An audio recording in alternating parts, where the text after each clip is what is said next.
Hello students, आज हम पढ़ने जा रहे हैं सप्लाई पूर्ति। हम लोगों ने अभी तक पढ़ा है उत्पादन फलन। उत्पादन फलन में हम जानते हैं साधनों का प्रयोग करके किसी वस्तु का उत्पादन किया जाता है और जब उस उत्पादन को बाजार में बेचने के लिए जब भेजा जाता है या जब वो उत्पादन बाजार में बेचने के लिए अवेलेबल होता है तो हम कहते हैं सप्लाई हो, उसे पूर्ति कहा जाता है।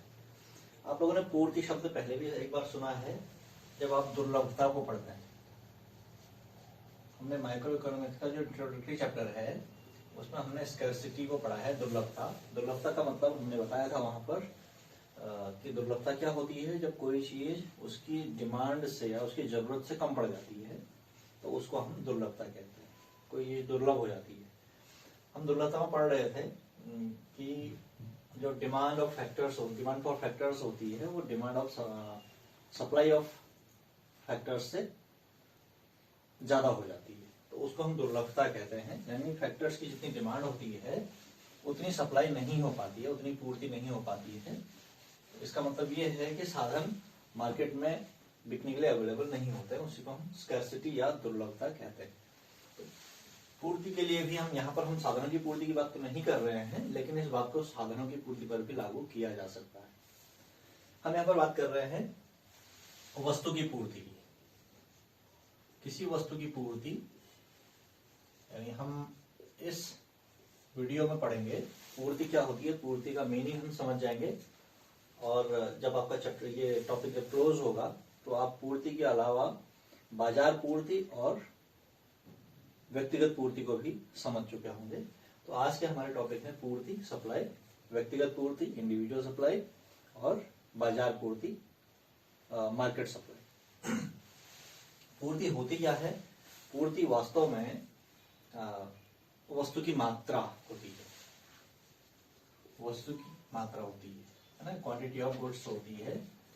और किस तरह की वस्तु की मात्रा की जब बात करते हैं, वस्तु की मात्रा दो तीन तरीके से पहचानी जा सकती है। जैसे उत्पादित की गई वस्तु की मात्रा ना, खरीदी गई वस्तु की मात्रा, यहाँ पर हम बेची गई या बेची जाने वाली वस्तु की मात्रा, इससे मतलब है हमारा। तो वस्तु की ऐसी मात्रा जो बिक्री के लिए या बेचे जाने के लिए उपलब्ध है, बिक्री के लिए उपलब्ध है, इस मात्रा को हम पूर्ति कहते हैं।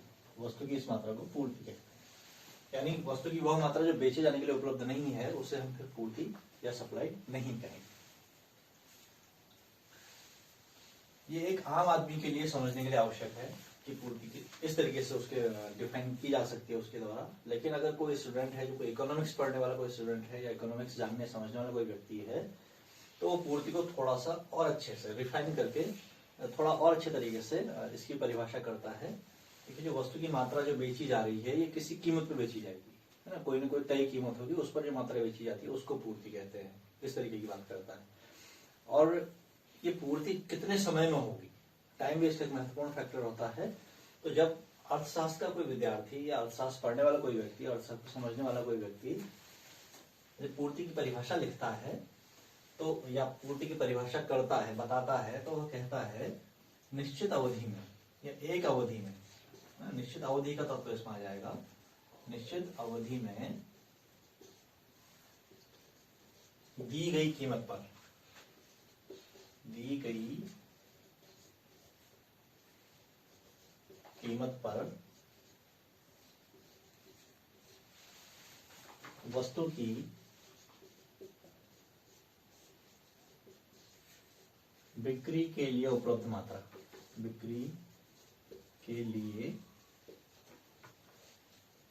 उपलब्ध मात्रा।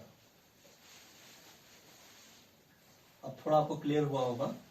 हमने जो पूर्ति के बारे में इस लाइन में जो लिखा है ये एक सामान्य समझने वाली बात है, यानी कोई भी व्यक्ति इसको समझ सकता है। और जब हम इकोनॉमिक्स में जब हम पूर्ति की बात करें, आप भी अगर पूर्ति की परिभाषा लिखेंगे तो गलत नहीं समझा जाएगा उसे, लेकिन जब हम एक इकोनॉमिक्स के स्टूडेंट की हैसियत से देखते हैं तो पूर्ति की परिभाषा ये होती है, निश्चित अवधि में दी गई कीमत पर वस्तु की बिक्री के लिए उपलब्ध मात्रा को हम उस वस्तु की पूर्ति कहते हैं। इसको हम एक शेड्यूल से समझने की कोशिश करते हैं। एक शेड्यूल का मतलब है पूर्ति अनुसूची, हम कह सकते हैं इसको। शेड्यूल मतलब होता है एक टेबल, कीमत दी रहती है अलग अलग लेवल की, अलग अलग स्तर की, और हर स्तर पर वस्तु की पूर्ति भी दी जाती है। मान लीजिए कीमत रुपये में होगी, कीमत है ₹50 और पूर्ति है 100 लीटर मान लेते हैं। कीमत बढ़ के 60 हो गई तो पूर्ति में परिवर्तन हो जाएगा, हो सकता है पूर्ति कम हो जाए, ज्यादा हो जाए, या इतनी ही रहे। हम 110 लीटर लिख लेते हैं। कीमत हो जाती है 70 तो पूर्ति 150 लीटर लिख लेते हैं। तो इस तरीके से हमें पता चल रहा है जो पूर्ति जो है वो ये 100, 110, 150 है, ये सप्लाई है। ठीक है, सप्लाई ऑफ गुड्स हमने लीटर लिख दिया है। मान लेते हैं कोई वस्तु है, ऑयल मान लेते हैं या फिर मिल्क मान लेते हैं, मिल्क का हमने उदाहरण ले लिया। तो ये सप्लाई जो है मिल्क की है, इस कीमत पर है। ₹50 की कीमत पर सप्लाई है 100 यूनिट्स, ₹60 की कीमत पर सप्लाई है 110, ₹70 की कीमत पर है 150। तो इस शेड्यूल से हमें पूर्ति की परिभाषा का ठीक ठीक अनुमान लगता है, ठीक ठीक पता चलता है ना। निश्चित अवधि में कोई दिन हो सकता है, तो 50 की कीमत पर दी गई कीमत पर मतलब यह है कि 50 की कीमत पर 100 लीटर पूर्ति है। ठीक है, तो इतना पूर्ति के बारे में समझ में आया होगा आपको। अब हम आगे बढ़ते हैं। पूर्ति को दो तरीके से, जो सप्लाई होती है, सप्लाई को दो तरीके से समझाया जाता है, या पूर्ति दो तरीके की होती है। हम ऐसा कह सकते हैं पूर्ति दो प्रकार की होती है। अब हम दोनों प्रकारों की बात करते हैं एक एक करके। एक हम पढ़ते हैं व्यक्तिगत पूर्ति। व्यक्तिगत पूर्ति, और दूसरी को हम बोलते हैं बाजार पूर्ति। जैसे पूर्ति को हमने डिफाइन किया था, बिल्कुल वैसे ही व्यक्तिगत पूर्ति और बाजार पूर्ति को भी डिफाइन किया जाता है। ठीक है, व्यक्तिगत पूर्ति क्या होती है? एक बाजार में किसी वस्तु के एक से ज्यादा विक्रेता होते हैं। हम लोग अपने आसपास भी देखते हैं। अगर हम मिल्क का हमने अभी उदाहरण दिया था, दूध का उदाहरण दिया था, हम अपने आसपास ही देखते हैं कि हमारे आसपास ही कई दुकानें ऐसी होती हैं दूध बेचती है, दूध बेच रही होती हैं। तो वो सब, जब हम सबको एक एक करके बात करें, सब इंडिविजुअल सबको अलग अलग लेंगे, तो वो उनकी व्यक्तिगत पूर्ति हो जाएगी। और जब सबको कलेक्टिवली लेंगे तो फिर वो बाजार पूर्ति हो जाएगी। उदाहरण के लिए मान लेते हैं आपके इलाके में 3 दुकानदार हैं, 3 शॉपकीपर्स हैं, ए, बी और सी, जो मिल्क की पूर्ति करते हैं, मिल्क की सप्लाई करते हैं। ठीक है, दूध की पूर्ति करते हैं। और इस रेट पर, किस रेट पर? 40 के रेट पर, 40 के रेट पर, है ना, 40 का रेट मान लेते हैं, पूरी बाजार में 40 का ही रेट है। तो 40 के रेट पर ए के द्वारा की गई सप्लाई,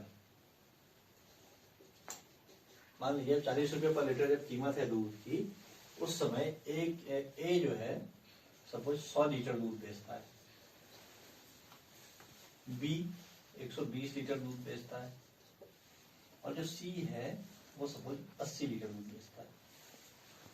ठीक है, तो हम ये कहेंगे, हम यहाँ पर इस बात को ऐसे कहेंगे कि ए की व्यक्तिगत पूर्ति, ए द्वारा दूध की व्यक्तिगत पूर्ति 100 लीटर है, इंडिविजुअल सप्लाई। बी द्वारा दूध की व्यक्तिगत पूर्ति 120 लीटर है, और बिल्कुल इसी प्रकार सी द्वारा दूध की 80 लीटर पूर्ति की जा रही है। ये सप्लाई होगी, ये सबका इंडिविजुअल सप्लाई है।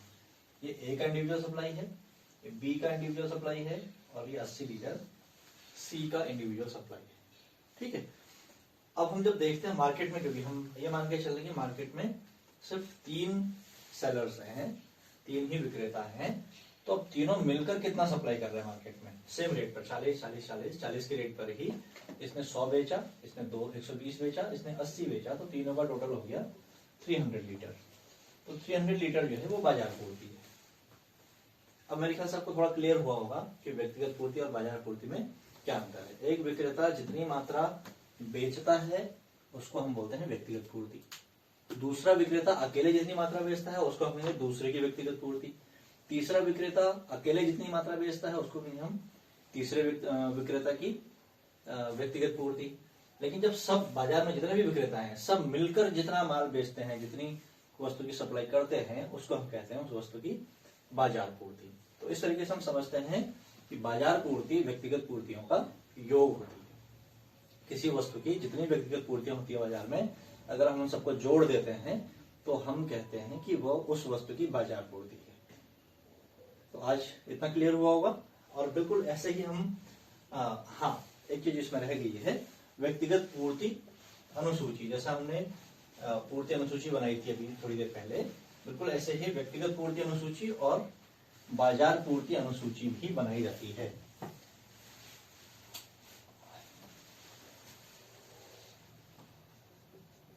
इसको हम बना के देख लेते हैं। देखिए, व्यक्तिगत पूर्ति अनुसूची बिल्कुल ऐसे बनेगी। हम लिखेंगे कीमत, किसी वस्तु की जो कीमत है, और पूर्ति, उसी वस्तु की जो पूर्ति है, पूर्ति की मात्रा लिख लेते हैं। ठीक है, लीटर में हो सकता है ये। कीमत मान लीजिए 40 है, और इसको हम पूर्ति 1, पूर्ति 2 और पूर्ति 3 करके लिख लेते हैं। इसका मतलब अगर आपको समझ में आ रहा है तो ठीक है, नहीं आ रहा तो मैं समझा दूं। पूर्ति 1 मतलब एक सप्लायर, एक सेलर कितना बेच रहा है। पूर्ति 2 का मतलब है दूसरा कितना बेच रहा है, और पूर्ति 3 का मतलब है तीसरा कितना बेच रहा है। यानी ये 3 सप्लायर्स की या 3 इंडिविजुअल सेलर्स की अपनी अलग अलग सप्लाई, अलग अलग पूर्ति है। तो 40 के रेट पर पहली पूर्ति थी, यानी पहले विक्रेता द्वारा की गई पूर्ति थी 100 यूनिट। 40 के रेट पर दूसरे ने बेचे थे 120 यूनिट। 40 के रेट पर तीसरे ने बेचा था 80 यूनिट। बिल्कुल ऐसे ही अब हम इसको अलग एक काल्पनिक उदाहरण लेते हैं। 50 के रेट पर पहले व्यक्ति मान लीजिए बेचता है 200 यूनिट, दूसरा बेचता है 250 यूनिट, और तीसरा भी बेचता है 150 यूनिट। तो ये अलग अलग रेट पर अलग अलग सप्लाई हो गई। अब इसी तरह के रेट पर इन व्यक्तिगत पूर्तियों का योग कितना बनता है, उसी को हम यहाँ पर बना लेंगे। बिल्कुल ऐसे ही बनाया जा सकता है। कीमत लिखेंगे पूर्ति 1, ऐसे कर लेते हैं। पूर्ति लिख लेंगे 1 पहले विक्रेता द्वारा, पूर्ति 2 दूसरे द्वारा, 3 तीसरे द्वारा।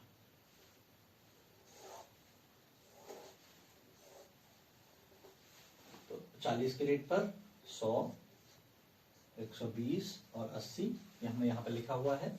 इसी नंबर्स को वहां ऐड कर देते हैं। 50 के रेट पर 200, 250 और 150 ये पूर्तियां हो गई। अब जो बाजार पूर्ति है,